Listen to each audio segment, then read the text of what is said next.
Bon dia tingueu. Fauna d'aquí i d'allà. És un programa dedicat als animals. Som l'Àlex Campanya, el Quim Miñarro, l'Anaïs Ramírez, la Judit Sánchez i la Lucía Vázquez, qui us parla. Tots nosaltres som alumnes de segon d'ESO, a l'Institut Escola Piera. Per començar aprendrem algunes curiositats d'un animal mític, que us presentarà l'Àlex. Sí, vull explicar-vos algunes coses del lleopard. El lleopard és el millor animal de la selva. És el gran felí amb més distribució arreu del món. És un trepador, nedador i saltador. El lleopard és un animal mamífer. El seu hàbitat sol ser el bosc temperat. Ara bé, també el podem trobar a la taiga, una zona semblant a un bosc boreal. El lleopard sol viure a l'Àfrica, però també es poden trobar algunes subespècies a l'Àsia, l'Orient Mitjà, a la Índia i a la Xina. Acostuma a ser un animal solitari. Només viu en parella a l'hora de la reproducció i un temps de criança.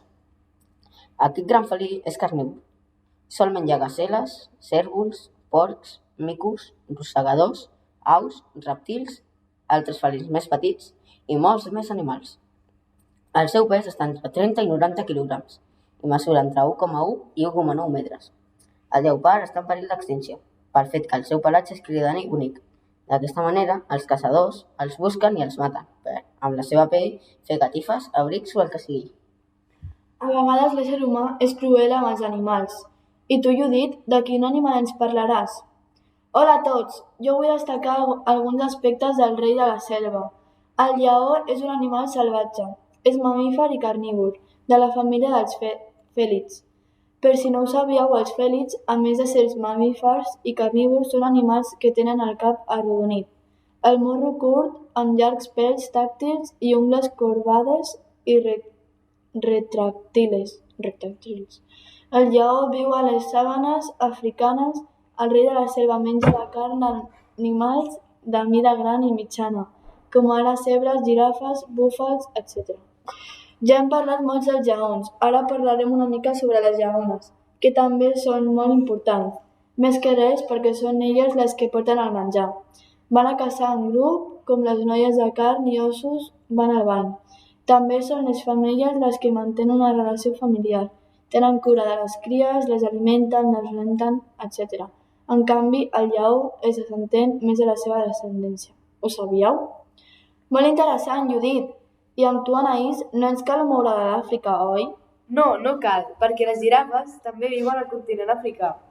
Les girafes són els animals terrestres més altes que ara mateix habiten el planeta i poden arribar a mesurar 5,8 metres d'alçada.